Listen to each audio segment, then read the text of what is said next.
You know, usually when we talk about a medical diagnosis, there's this expectation of absolute precision. Right, yeah. Like it's an exact science. Exactly. It feels, I don't know, almost like engineering. You break your arm and the x-ray shows that jagged white line and the doctor just points and says, well, there it is. Broken. Broken, yeah. And it's incredibly comforting to have things be that visible, to have a world cleanly categorized into broken or whole, sick or healthy. Oh, absolutely. It gives you a sense of control. Right. But then you step into the world of human psychology. You start looking at deep-seated loyalty or generational trauma, and suddenly that x-ray machine just shatters. Yeah. We are thrust into a diagnostic landscape that is entirely murky. It is the absolute definition of muddy waters. I mean, you can't put a 50-year-old grudge under a microscope. No, you really can't. And you certainly can't measure the exact breaking point of a person's moral code with a thermometer. It just doesn't work that way. Which is exactly the terrifying and honestly incredibly complex web of human motivation we are exploring today. So welcome to another deep dive. Our mission today is a journey into a highly intricate world of martial arts, of truly eccentric assassins, and a lost dynasty's desperate quest for justice. And this is all sourced from a legendary piece of literature. Yes. We are pulling all of this from the classic narrative, The Legend of Lu Xiaofeng. Such a fantastic text. It really is. It reads like a thrilling mystery novel wrapped in a massive martial arts epic.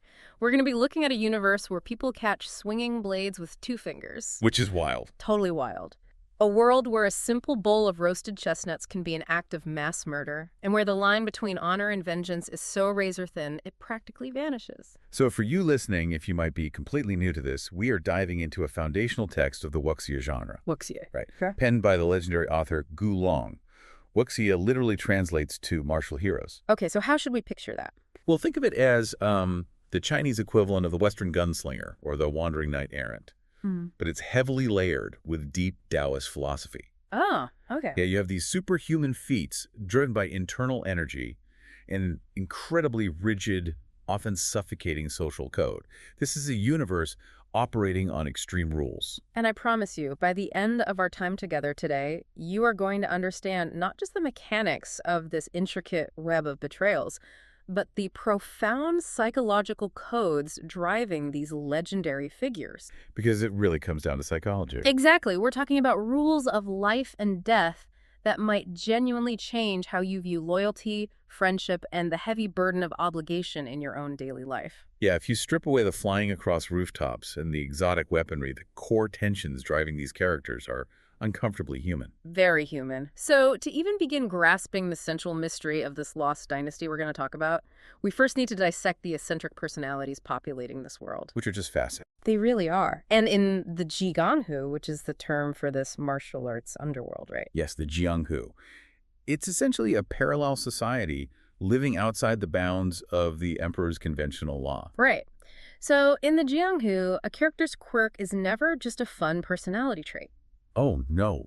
It is intrinsically tied to their lethality. Their obsessions are literally the fuel for their violence. Yeah, they don't have hobbies, they have compulsions. Exactly. Okay, so let me set the scene with the opening of the source material because it fundamentally rewired my expectations for a martial arts story. It's a brilliant opening. It genuinely gave me chills. Okay, so it's late at night, a full moon is out, but it's obscured by this thick, heavy, clinging fog. Very atmospheric, very eerie. Right. And a group of seasoned bodyguards, Zhang Feng and his crew, they have just finished a grueling high-stress escort job. So they're exhausted, their adrenaline is crashing. Exactly. They've had some wine, their guard is completely down, and they are finally relaxing and taking a stroll through the damp streets. And out of the fog limps this old woman. Just an old woman. Yeah, completely bent over, carrying a simple bamboo basket. They called her Grandma Bear. She projects this aura of total vulnerability. Yeah. It's the absolute archetype of the harmless, frail elder. Right, the last person you'd be afraid of. And she is selling sugar-roasted chestnuts for 10 coins a caddy. Which is perfectly normal. Yeah. The men are hungry, maybe a little drunk, so they buy some. Zhang Feng pops one in his mouth, chews, but immediately feels nauseous. But he assumes it's just the cheap wine, right? Exactly. He thinks it's the wine disagreeing with him, so he spits it out. He turns around to complain to his crew, only to see every single one of his men collapsing onto the cobblestones. Oh, wow. Yeah. Their bodies are violently spasming, they're foaming at the mouth, and within seconds, that foam turns into thick blood. The chestnuts are laced with a catastrophic poison. The contrast here is just brilliant. Gulong is establishing immediately that violence in the Jianghu isn't reserved for grand duels between armored warriors. No, not at all. It lurks in the most mundane, comforting aspects of daily life. And for those wondering about the transaction, a caddy is a traditional Chinese unit of mass. Like, how much is that? Roughly 600 grams. Yeah. So 10 coins for a caddy of roasted chestnuts is a perfectly normal, unremarkable street price. Yeah. She isn't overcharging. She is playing the role flawlessly. She really is. So Zhang Fang realizes what's happening, but the trace amount of poison he swallowed has already paralyzed him. It's just from chewing it. Just from that one bite, he collapses at her feet, unable to move his arms or legs. As he lies there staring up, his vision blurs, but he fixates on her shoes. This is the detail I love. It's so creepy. She is wearing these brightly colored, elaborately embroidered red shoes, the kind a young bride might wear. Right. But instead of the traditional Mandarin ducks, which symbolize lifelong love and fidelity, her shoes have green-eyed owls embroidered on them. It's this surreal, nightmarish detail. Completely nightmarish. And he manages to choke out a single question. He says, "Why? What grudge do you have against us?" And the answer she gives is what elevates this from a simple murder to pure psychological horror. It really does. She smiles down at him and freely admits she has never seen them before in her life. There is no grudge. Not at all. She says, "I didn't do it for any reason, just because I felt like killing." She looks up through the fog at the full moon and adds, "Whenever the moon is full, I want to kill." And then she just dissolves back into the fog. It's terrifying because it defies all logic. She isn't robbing them. She isn't exacting some elaborate decades-old revenge. No, she is an apex predator driven by lunar compulsion. We often look for rationality in violence, right? Money, power, jealousy. Something we can understand. Exactly. When violence is entirely arbitrary, tied to a celestial cycle, it becomes a force of nature. You can't negotiate with a compulsion. Grandma Bear represents the absolute chaos of the Jianghu. Which makes the introduction of our next character so incredibly jarring, because he represents the polar opposite of chaos, yet yields the exact same deadly result. Oh, this is a great pivot. Yeah, so we shift to a desolate ferry crossing at sunset. The text introduces us to the honest monk. Lao Shihesheng. A man whose defining characteristic is an almost pathological inability to tell a lie. Right. And we see him sitting in the corner of the small boat, staring at his bare, incredibly dirty feet clad in broken straw sandals. He looks pathetic. He really does. He is overly apologetic, constantly cowering, projecting zero threat. But suddenly, a notorious group of river pirates, the Water Snake Gang, board the ferry. Bad news. Very bad news. They draw their weapons and demand valuables from everyone. They get to the monk, threaten to gut him, and he frantically insists he has absolutely no money on him whatsoever. And what do the pirates do? They take one look at his filthy rags and broken sandals, believe him, and just leave in disgust. Now, in a traditional heroic narrative, this is the exact moment the disguised master drops the act, neutralizes the pirates, and saves all the passengers. Right. You're expecting a fight scene, but he just sits there. The pirates row away. It's so subversive. It is. As soon as they are out of sight, the monk looks visibly disturbed. He starts muttering to himself, agonizing over something, and then he suddenly leaps up, walks over to the side of the ferry, and casually shatters a 20-inch thick wooden board with a light tap of his hand. Just a tap. He kicks the shards into the water and uses them as stepping stones, literally skipping across the surface of the river like a dragonfly to catch up with the pirate's boat. Let's break down the physics of that moment within the wuxia universe, because it's vital for understanding power in this world. Yeah, please do, because that sounds impossible. Well, shattering a 20-inch board with a tap isn't about muscular force. It requires a profound mastery of qi, which is internal energy. Imagine the human body as a complex circuit board. Okay. A master can gather this internal electrical current, focus it entirely into their fingertips, and release it into an object. It bypasses the surface tension and destroys the structural integrity of the wood from the inside out. Wow. And what about walking on the water? Right. Using those splinters to walk on water, the classic Qigong or lightness skill, requires constantly projecting that chi downward to create temporary buoyancy. He is defying gravity through sheer internal mastery. So the pirates see this godlike entity skipping across the river toward them, and they are terrified. They draw their weapons, expecting a slaughter. Naturally. But the honest monk lands on their boat, drops to his knees, bows deeply, and pulls 4 taels of silver from his robes. He's actually paying them. He holds it up to the pirates and tearfully confesses that he lied to them on the ferry. He did have money, and because his vows dictate a monk must never lie, he had to chase them down, hand over his life savings to repent for his dishonesty, and promises to face a temple wall and meditate for 3 months as punishment. The pirates are so profoundly confused, they just take the silver to make him go away. But the punchline is pitch black. The very next morning, all 18 members of the Water Snake Gang are found dead in their beds. All of them. Every single one. There are no weapon marks on their bodies. There are no signs of poison. They are just dead. The implication is clear. The honest monk's commitment to absolute truth forced him to hand over his money.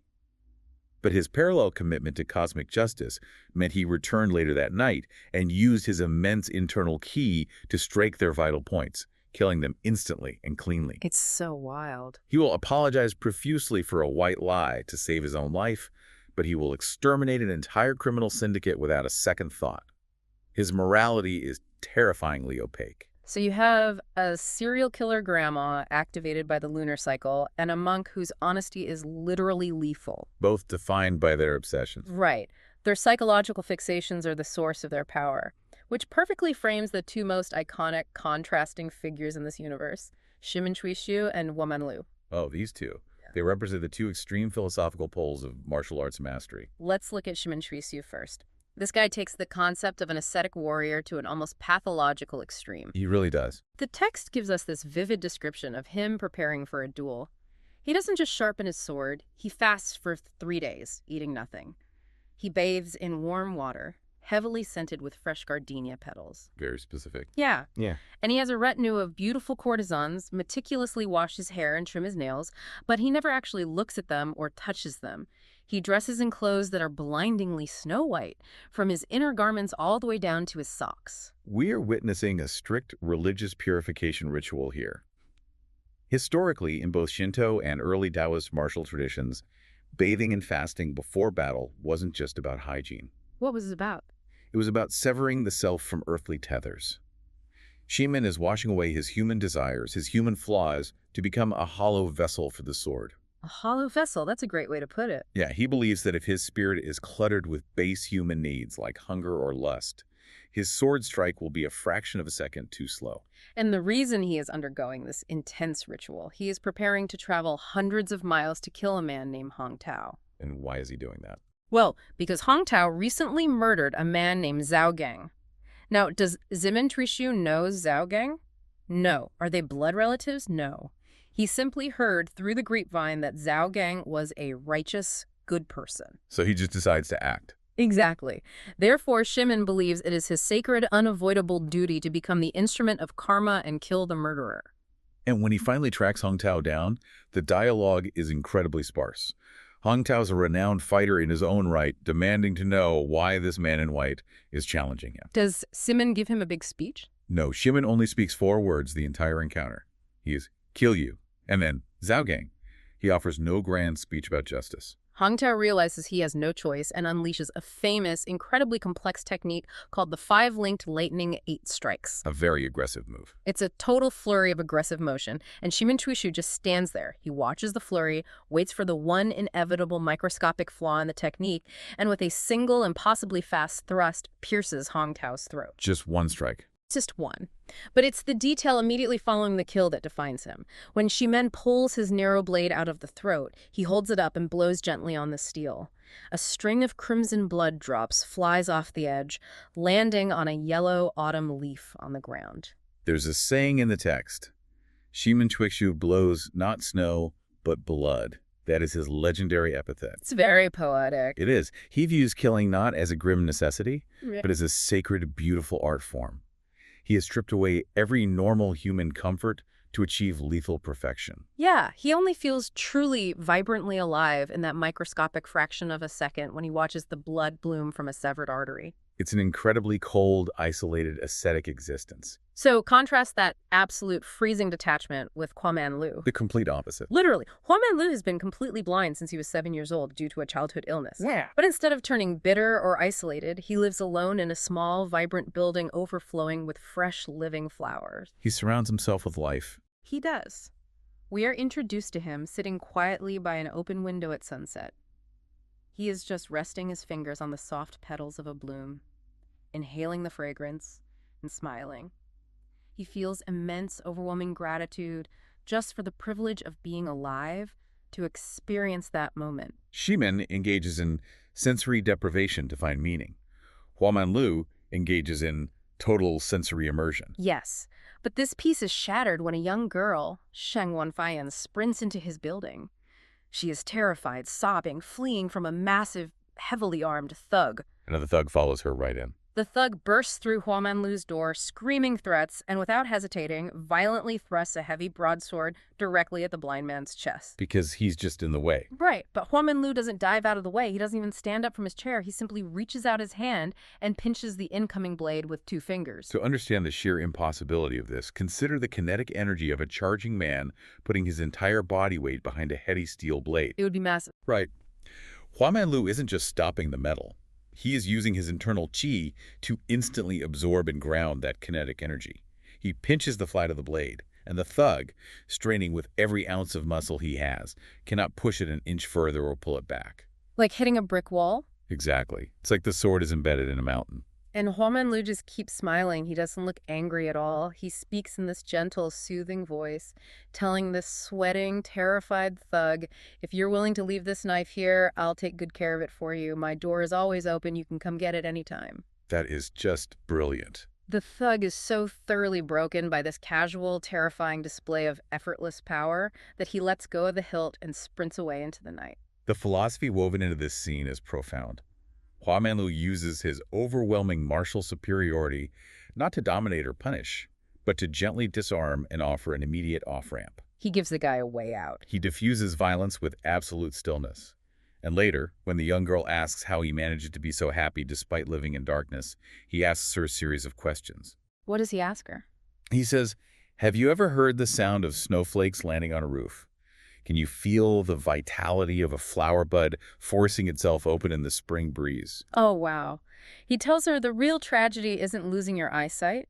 The real tragedy is having perfect vision but being completely blind to the beauty of your own life. It's beautiful. It forces you to look back at Shimen Chuexu, who is the truly blind man, the one who lives in literal darkness but feels the vitality of a flower, or the man with perfect vision who only sees the beauty of blood on a blade.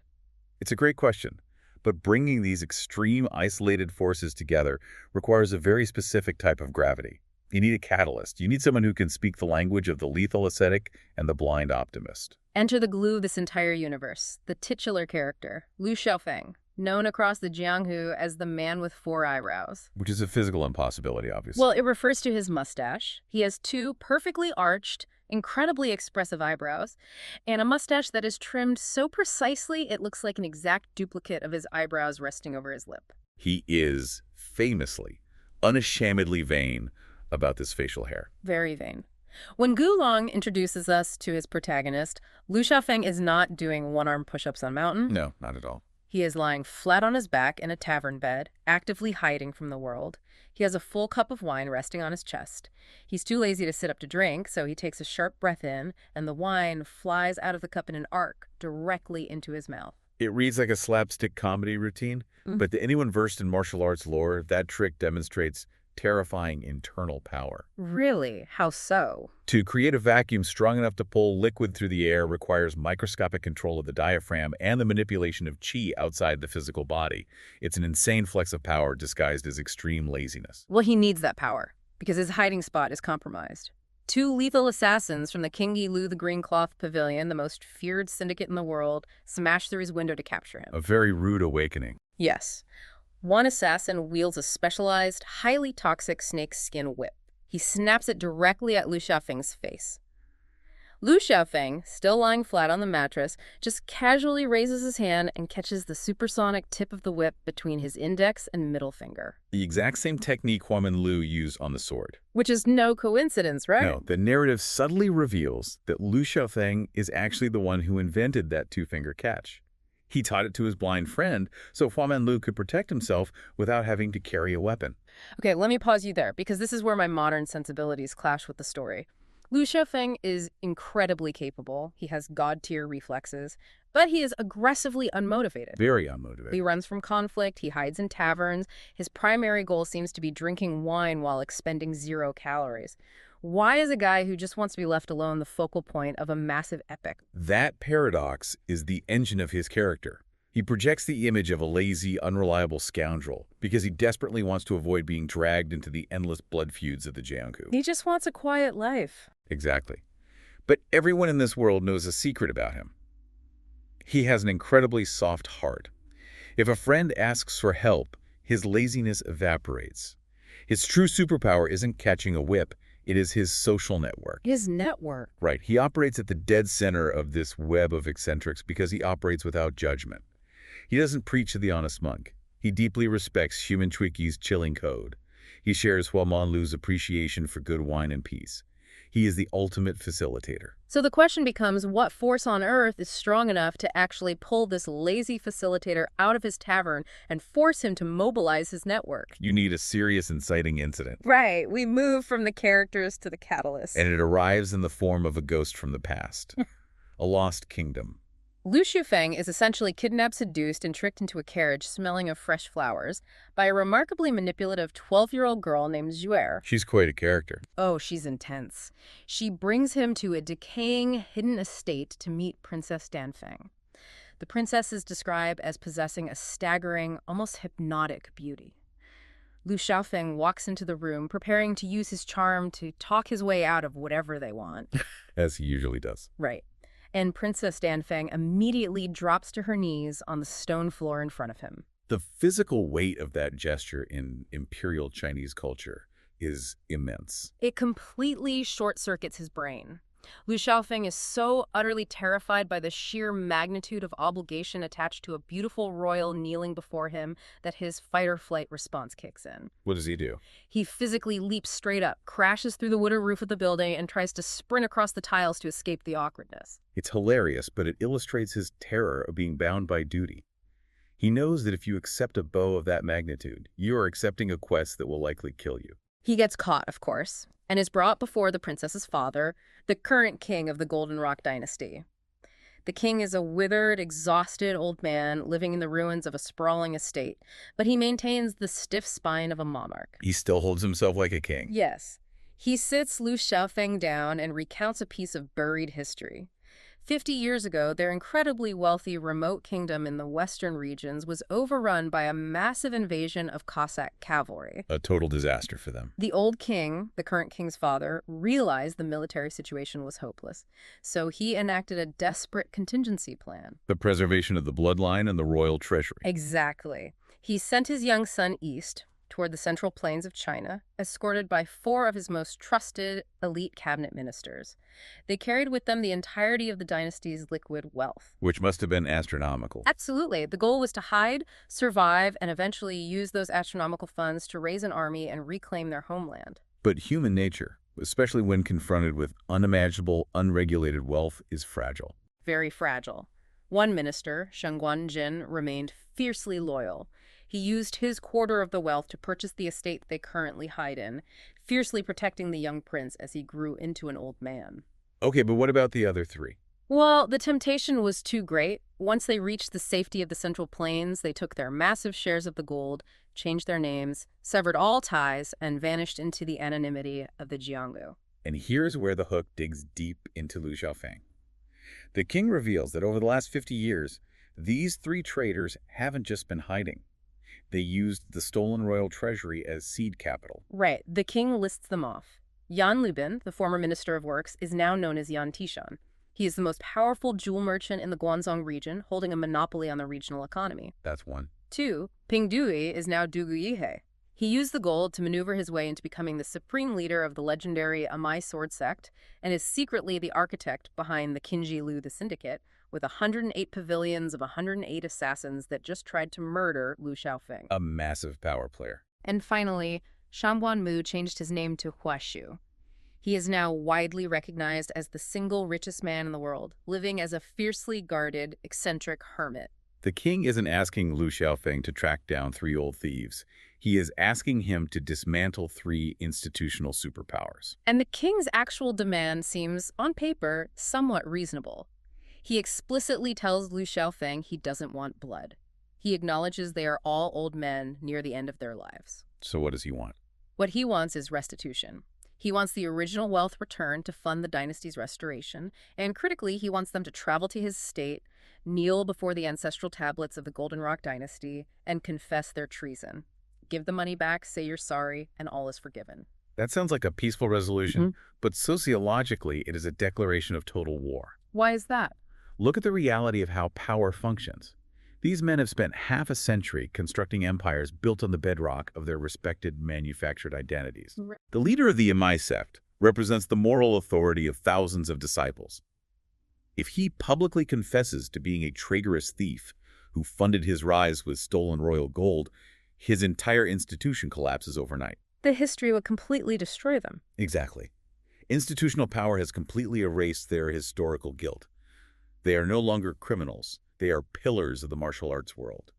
Demanding an apology threatens the structural integrity of their reality. So they'll fight back. They will deploy armies of assassins to protect a 50-year-old lie simply because that lie is the foundation of their current truth. Which introduces the overarching theme of this entire narrative. Truth versus deception. How do you investigate a crime when the truth has been buried under 50 years of gold? It's a huge challenge. Gulong explores this relentlessly, primarily through the character of Zuer, the little girl who kidnapped Lu Xiaofeng. Zuer is a masterclass in psychological manipulation. She really is. She's a 12-year-old orphan living in this decaying royal estate, but she casually tells people she is 20, using ancient internal arts to keep her youth. She lies as effortlessly as she breathes. Constantly spinning webs. Yeah, and she pulls Lu Xiaofeng aside and completely upends the king's narrative.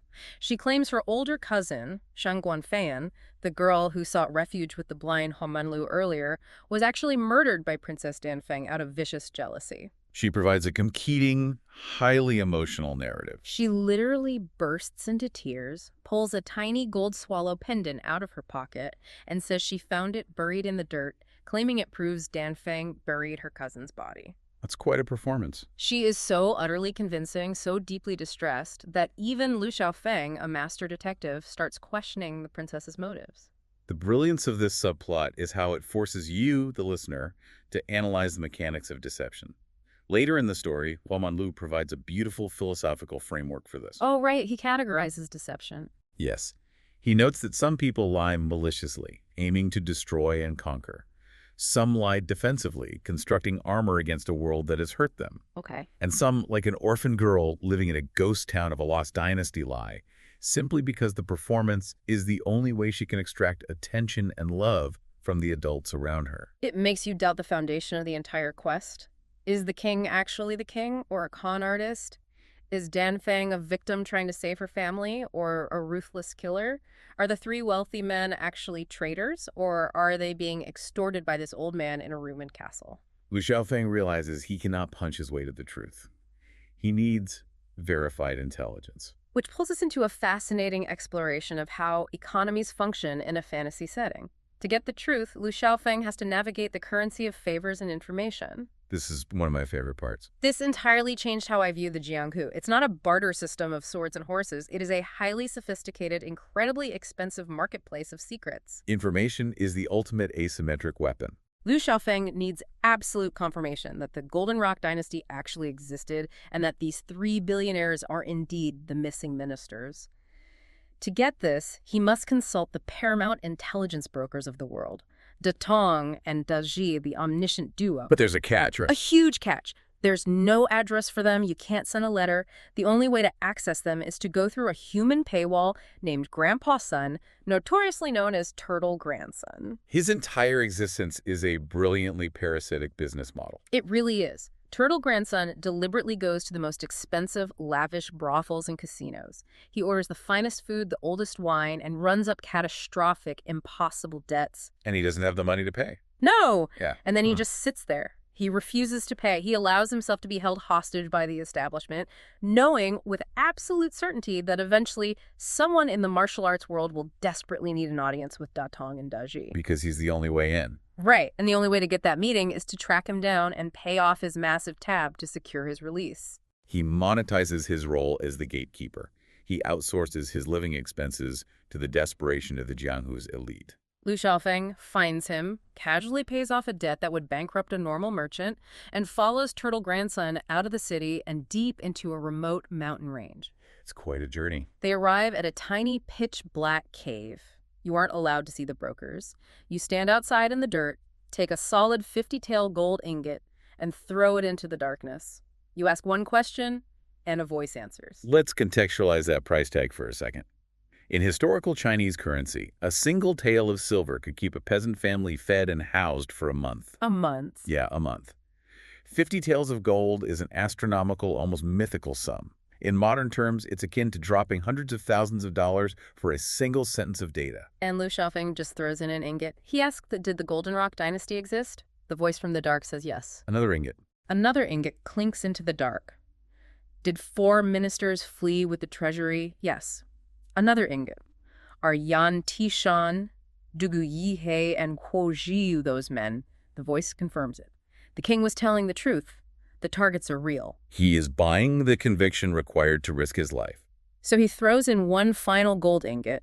He asks the ultimate strategic question. He says, what is the way to convince the swordsman Shimen Tuishu to help me fight them? And the omniscient voice simply replies, there is no way. Imagine dropping $500,000 for a consultant to tell you your business plan is utterly impossible. But that highlights the absolute integrity of the information market. Da Tong and Da Ji are not selling comforting lies. They are selling empirical certainty. And knowing with absolute certainty that a path is closed is incredibly valuable data. It saves you from wasting your time. Exactly. It saves you from wasting your life pursuing it. But Lu Xiaofeng is a man who makes his living defying the impossible. He ignores the $1 million advice and travels to the 10,000 plum blossom villa to confront Shimen Tuishu. He knows he needs him. He knows he needs Iman's unmatched lethality to counter the army of assassins guarding these billionaires. But the omniscient brokers were right. Simen sits in his pristine white robes and flatly refuses. He doesn't care. He couldn't care less about stolen gold or ancient kings. His sword only moves for his own highly specific, internal sense of justice. He is an immovable object. Money means nothing to him. Political favors mean nothing to him. So how do you buy the loyalty of a man who wants nothing? You don't use gold. Lu Xiaofeng secures his alliance by making what seems like an utterly absurd yet deeply profound sacrifice. He shaves off his mustache. He destroys his own brand. Let's really unpack this, because when I first read it, I laughed. He's asking a man to go to war against 3 heavily guarded fortresses. The risk is immense, and the transaction fee is a shave. It sounds silly. It feels almost like a prank. It feels comedic until you map it onto the psychology of extreme ego. Think of modern venture capital, high-stakes networking. Sometimes a billionaire doesn't want equity. They want to see you bleed a little to prove you are serious. Oh, that makes sense. Right. For Lu Xiaofeng, his 4 eyebrows are his entire public identity. It is the first thing whispered about him when he walks into a tavern. It is his vanity, his armor, his symbol of being untouchable. It's the physical manifestation of his pride. Exactly. Taking a razor to his own face, destroying the very thing he is famous for, is an act of total, agonizing humility. Right. Min Tuishu doesn't need Lu Xiaofeng's money. He demands a sacrifice of ego. He needs visual, undeniable proof that Lu Xiaofeng isn't asking for this massive favor casually. He needs to know he's serious. By stripping away his vanity, Lu Xiaofeng communicates the absolute purity and desperation of his request. It's a transaction of vulnerability. He humiliates himself to elevate the bond of their friendship. And it works flawlessly. Shimen Tuishu looks at Lu Xiaofeng's bare, incredibly awkward upper lip, recognizes the scale of the psychological sacrifice, and simply says, let's go. The true currency of the Jianghu isn't measured in what you can buy, but in what you are willing to lose. With the ultimate weapon secured, Lu Xiaofeng gathers his avengers. You have the brilliant Lu Xiaofeng, the blind, peace-loving Hua Manlu, the lethally cold Shimen Tuishu, and the royal guards of the Golden Rock Dynasty. An incredible team. They march into the lion's den. This brings us to the violently explosive confrontation at the water pavilion, where the lofty ideals of justice finally crash headfirst into the ugly, messy reality of survival. The dinner party at Yan Tishon's estate is a masterclass in tension building. The visual framing is stunning. It's a massive, intricately carved wooden pavilion built directly over a sprawling lotus pond. It sounds beautiful. Oh, it is. Instead of cheap candles, the entire structure is softly illuminated by dozens of glowing pearls. The host, Yan Tishon, the jewel merchant who stole the kingdom's wealth 50 years ago, is playing his part perfectly. He's fully in character. He is dressed in fine silk, his face is pale and powdered, he moves with a genial, slightly effeminate grace, and speaks with a heavy, disarming Shanxi regional accent. He is feeding his guests exquisite, rare cuisine. He is projecting the aura of a man who has never held a weapon. A simple merchant prince who only cares about profit margins and good food. He has spent half a century wearing this mask. They are sitting around the table, sipping wine, exchanging polite pleasantries. The tension is thick enough to choke on. And then Lu Xiaofeng simply leans forward and drops the name. He says, "I have a message for Yan Liben. Someone is looking to settle a 50-year-old debt." The mask shatters instantly. The text describes Yan Tishon's soft, genial face suddenly tightening like a drawn bowstring. In a fraction of a second, the wealthy merchant vanishes, and the hardened, terrifying survivor of a slaughtered dynasty reemerges. He doesn't try to play dumb. He doesn't feign ignorance at all. He doesn't try to negotiate. He instantly screams for his hidden guards and triggers a massive ambush. The pavilion erupts into chaos. Yan summons masters wielding highly specialized, exotic weapons meant to overwhelm traditional swordsmen. We're talking whips, flying sickles, heavy multi-section staffs. The fighting is brutal. But amidst the chaos, Jimin Tuexu hasn't even drawn his sword. He is just standing perfectly still, watching. Waiting for his moment. Right. One of Yan Tishon's defenders, a young, incredibly handsome scholar named Su Shaoying, steps forward to challenge Jimin. Su Shaoying unleashes a highly unusual martial art called the 49 Stances of Sword and Blade. Gulong's choreography here is vital. This technique is a hybrid. It takes the heavy, aggressive, bone-crushing, sweeping arcs of a broadsword and violently stitches them together with the elegant, precise, lightning-fast, piercing thrusts of an mi straight sword. So it's very unpredictable. Exactly. It is designed to completely overwhelm an opponent's rhythm by constantly switching between heavy brute force and surgical precision. And Jimin Tuexu, the man who lives and breathes the purity of the sword, recognizes the absolute brilliance of what this kid is doing. He actually respects the technique. That's high praise from him. It is. He effortlessly dodges a few strikes, analyzing the geometry of the stances, and tells the young scholar, "Your sword path is good. Go practice for 20 more years and then come find me." That is an incredibly rare moment of mercy from Jimin. He is looking at raw, unrefined genius and essentially offering the boy his life, begging him not to throw his potential away in a meaningless skirmish over stolen gold. But the tragedy of Su Shaoying is the tragedy of youth and untested pride.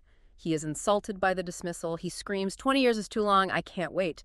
And he launches his ultimate, most lethal combination at Shimon's chest. A fatal mistake. Shimon sees the single microscopic structural flaw in the hybrid stance, draws his black sword in a blur, and pierces the boy's heart instantly. The boy collapses, and Shimon just stands there, looking at the blood dripping from his blade, and lets out a heavy sigh. He asks the empty air, "Why are you young people always in such a hurry to die?" It is genuinely heartbreaking. But I have to ask, why didn't Shimon just disarm him? We saw Hua Minlu catch a charging blade with 2 fingers without hurting the attacker. Why couldn't the ultimate swordsman just knock the kid out? Because that would violate Shimon's foundational moral code. He doesn't want to kill the boy, but he is trapped by his own philosophy. How so? Shimon believes that once a sword is drawn in earnest combat, it requires absolute lethal perfection. To hold back, to try and execute a sloppy disarm against a lethal strike, is to disrespect the very art of the sword itself. Wow, okay. It's a tragedy born of pride, colliding with absolute unyielding skill. Shimon operates like a force of nature. You don't challenge a hurricane and expect it to gently push you aside. The death of the young scholar breaks the defenders' morale. The guards are routed. Yan Tishon, the billionaire mastermind, is cornered. He's leaning heavily against the carved railing of the pavilion, gasping for air. He's done for. The fight has completely drained him. He looks at Lu Xiaofeng, the adrenaline fades, and he just whispers, "I am old. I am so old and tired. He drops his hands. He is ready to surrender. The climax of the battle has been reached. The tension is diffusing. And then, completely out of nowhere, the surface of the lotus pond beneath the pavilion explodes. A figure in a skin-tight black diving suit launches out of the water, arcs over the railing, and lands directly behind the exhausted Yan Tishan. Princess Gamfeng. It is. Before anyone can even process her arrival, she thrusts her sword violently into the old man's back. The steel bursts out through his chest. Yan Tishan dies instantly, his eyes bulging in sheer, uncomprehending horror. It is a shocking subversion of heroism. It is a brutal, cold-blooded execution. Shimin Tuexi's reaction is explosive. He is absolutely disgusted by what he just witnessed. He walks up to Princess Danfeng and tells her, "If you ever wield a sword again, I will kill you." He means it too. Oh, he definitely means it. He points at the corpse and says, "A sword is not meant for stabbing in the back. If you wound someone from behind, you are entirely unworthy of the sword."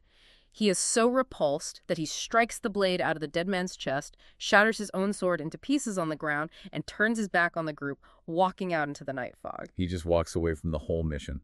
Oh, okay, let me pause and push back on Shimon's outrage here. Isn't Princess Danfeng completely justified? Well, it depends on how you look at it. I mean, this man, Yan Tishan, stole her family's kingdom. He took the emergency funds that were supposed to save her people from slaughter and used them to live in unimaginable luxury while her family rotted in a ruined castle. Why does the geographical direction of the stab matter so intensely to Seaman? Dead is dead. This specific moment encapsulates the core philosophical conflict of the entire narrative. We are watching the violent collision between royal vengeance and martial honor. Okay. Princess Danfeng represents absolute, ruthless political pragmatism. In her worldview, Yan Tishan is a traitor, a cancer that destroyed her family. The goal is the complete elimination of the target.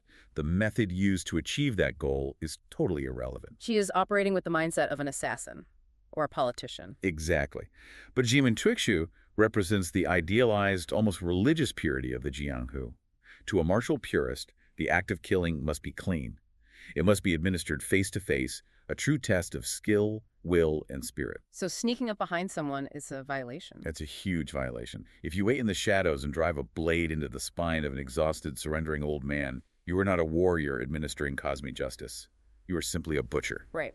Danfeng's pragmatism deeply taints the sanctity of the sword. It violently reminds the reader that the reality of revenge is almost always ugly, desperate, and dishonorable, completely contradicting the romanticized ideals of martial arts. That is a phenomenal distinction. She achieved her goal, the traitor is dead, but she instantly lost the moral high ground and alienated her most powerful ally. Yeah. And the fallout of Yan Tishan's murder reveals the terrifying nature of consequence in this universe. You can't just kill a kingpin and walk away. Actions generate massive, uncontrollable ripple effects. This plunges us into our final section, really. Right, the web of debt and the code of the Jianghu. Because the ultimate currency binding this world together isn't gold, and it isn't even information. It is obligation. It is a concept known as yi qi. Yi qi, what does that mean exactly? It roughly translates to righteousness, brotherhood, and extreme loyalty. Got it. Because Yan Tishan's corpse is barely cold before the consequences begin. His pavilion manager, a young, highly skilled man named Wu Tianqing, steps forward. Now, let's be clear about Hu Tianqing. He didn't plan the ambush. No, he did. He wasn't even alive 50 years ago when the gold was stolen. He is completely innocent of the crimes they are investigating. Yet he steps up, stares down Lu Xiaofeng, and formally challenges him to a duel to the death at sunrise. A completely irrational escalation from an outsider's perspective. I mean, why throw your life away for a corrupt boss? Because he owes Yan Tishan an insurmountable debt of respect. The text explains that despite Hu Tianqing's youth, the billionaire Yan Tishan treated him with the utmost reverence. He employed him as a gushi. Right, an esteemed, highly honored master. He didn't treat him like a servant, he treated him like a king. Because of that profound respect, Hu Tianqing's internal code of yi qi dictates that he must avenge his employer, even if he suspects his employer was entirely in the wrong. The weight of a debt of gratitude in the Jianghu is heavier than a mountain. It overrides logic and self-preservation. But the absurdity of this code goes even deeper. Lu Xiaofeng retreats to his inn to prepare for this sunrise duel. In the middle of the night, his door bursts open. More trouble. A group of local, seemingly ordinary merchants barge in, like a guy who sells meat buns on the corner, a ragged beggar, a quiet scholar. Sounds harmless. But they strip off their disguises, revealing themselves to be elite martial arts masters from the powerful Tianqin sect. The group is led by Sheng Xian, an old, famous, highly respected master in the region. And here we must unpack the bizarre, incredibly rigid hierarchy of martial arts lineages. Yeah, please do. Sheng Xian is decades older than the young manager Hu Jianqing. He is vastly more famous. But technically, according to the ancient lineage chart of their specific sect, the young Hu Tianqing occupies a higher generational tier. Wait, really? Yes, Guo is technically the old man's uncle master. That's so weird. So this revered old master and his disciples corner Lu Xiaofeng in his room. What? Do they attack him to soften him up before the duel? No, not at all. No.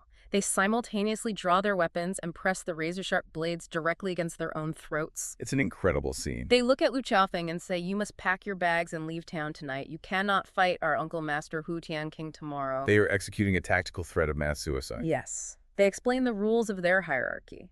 They say, if our Uncle Master Hu dies in a duel tomorrow, our sect's honor demands that we, his juniors, must all immediately end our own lives to follow him into death out of respect. Very extreme. So if you refuse to free this town right now, we will simply slit our own throats right here on your floor, and our blood will be on your hands. Let's consider the modern equivalent of this insanity for you listening.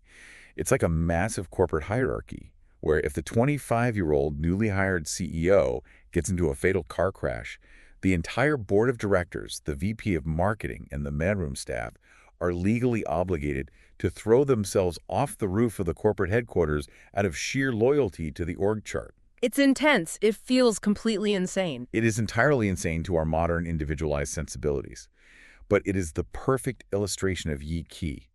We have to remember that the Jianghu is a parallel society existing completely outside the jurisdiction of the emperor's magistrate. There are no laws? Right? There are no police to enforce contracts. There are no courts to settle disputes. The only thing preventing this society of superpowered assassins from descending into absolute chaotic slaughter is this incredibly rigid, almost suffocating web of debts, favors, hierarchy, and honor codes. I see. If a junior does not die for a senior, the invisible social contract breaks, and the entire society collapses into anarchy. So they're essentially using their own inherent honor to emotionally blackmail Lu Xiaofeng into looking like a coward who ran away from a duel just to bypass the rules and save their young master's life. And the brilliant twist is that Lu Xiaofeng, because he also abides by the deep code of Yi Qi and deeply respects their willingness to die for loyalty, actually agrees. He just gives in. He willingly absorbs the massive blow to his own reputation. He would rather the world call him a coward than be the catalyst for the suicide of honorable men. But the chaos of the night isn't over. As he is packing his bags, the inn is suddenly attacked by unseen assassins. Explosives are thrown, fires break out, and the building starts burning down around him. The unseen hand of the Qingji Lu assassin syndicate is finally making a direct move. Lu Xiaofeng dives out of the burning window into the rainy street. Through the smoke and the downpour, a figure casually walks toward him, holding a long bamboo pole over his shoulder. A very dramatic entrance. Strung along the pole, dripping in the rain, are several freshly severed human hands. It is a horrifically gruesome image. But to Lu Xiaofeng, the man holding the pole is a deeply comforting sight. Yes, the man drops his disguise and reveals himself to be Xikong Zixing, universally known as the King of Thieves. He had been quietly masquerading as the local dog meat seller for weeks just to keep a protective eye on the town. Keeping an eye on things. Right. He casually explains that he caught the arsonists lighting the fire and chopped off their hands to teach them a lesson about playing with matches. But then, the King of Thieves drops a massive piece of intelligence. Information that fundamentally shifts the landscape of their entire investigation. Xikong Zixing tells Lu Xiaofeng, "Someone in the underworld just offered me a bounty of 200,000 taels of silver, an absolute mind-boggling fortune." Huge money. And what was the job? To steal the crown jewels. No, the bounty was to kidnap Princess Danfeng. Let's connect all these disparate threats. We have a mass suicide threat based on ancient hierarchy, an arson attack by a shadow syndicate, and a staggering kidnapping bounty relayed by a master thief. All of this chaos reveals the true, underlying nature of Lu Xiaofeng's power. Exactly. He isn't the strongest pure fighter. Shimin Chuishu proved that. He isn't the wealthiest, and he certainly isn't the most motivated. Lu Xiaofeng is the apex protagonist because he possesses absolute social mastery. Mm. He understands exactly how to navigate this lethal maze of human obligations. He knows how people work. He does. He knows precisely when to push a friend to fight, like when he sacrificed his identity to recruit Shimen. He knows when to completely fold and walk away to preserve the honor of strangers, like his reaction to the suicide threat. Right. And most importantly, he has cultivated a network of allies like Xiang Saixing, a criminal who will casually turn down a life-changing fortune simply to warn his friend of a hidden plot. Lu Xiaofeng's true martial art is his empathy and his mastery of the unwritten rules of the Jianghu. Wow. Okay, let's bring all of this incredible complexity together. What an exhausting, profound journey we've unpacked today. It really is a lot to take in. We started in a foggy street with poisoned chestnuts and a blind man catching steel with a smile.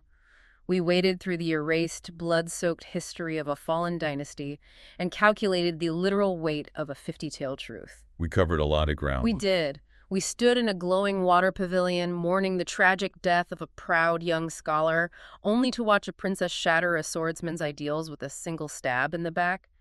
And we ended up tangled in a suffocating, inescapable web of honor, suicide pacts, and master thieves holding severed hands. It is a narrative that aggressively forces us to examine the absolute extremes of human motivation. It asks us what we are willing to sacrifice for the things we claim to believe in. And here is where it connects directly back to you, listening right now. While you probably won't have to dodge poisoned chestnuts on your commute, Let's hope not. right? Or negotiate your way out of a lethal duel at sunrise, you absolutely navigate your own complex web of social bets every single day. We all do. You navigate intricate loyalties, toxic office politics, and the heavily enforced, unspoken rules of behavior at your workplace, within your friend groups, and deeply within your own family. The invisible currency of favors, the heavy burden of obligation, and the tension between doing what is strictly right versus what is ruthlessly effective. These dynamics exist in our modern world just as intensely as they do in the Jianghu. Exactly. The human element never changes. Yeah. So, as we wrap up this deep dive, what is the final provocative thought you want to leave our listeners to ponder? Well, we saw today how rigidly adhering to a code of honor can lead directly to tragedy, like the young scholar Su Xiaoying rushing headlong to his death simply because his pride demanded action. Yeah. And we saw how Princess Danfeng's cold, calculated pragmatism, willingly stabbing an old man in the back to achieve a necessary political goal, utterly disgusted the martial purist Shimen Shuishu. It's a huge contrast. So ask yourself this. In your own life, when you are seeking justice, or even just fairness in a dispute, are you following a pure, unyielding internal code? Are you willing to lose the battle entirely just to maintain your ideals? Or are you willing to strike from the shadows, to compromise your methods, to play dirty, just to guarantee you get what you want? And more importantly, what does that pragmatic choice ultimately cost your soul? A remarkably heavy, brilliant question to end on. Thank you for joining us on this incredibly deep dive today. As always, keep questioning the narratives around you, keep exploring the hidden motives of the people you meet, and keep unpacking the complex world you live in.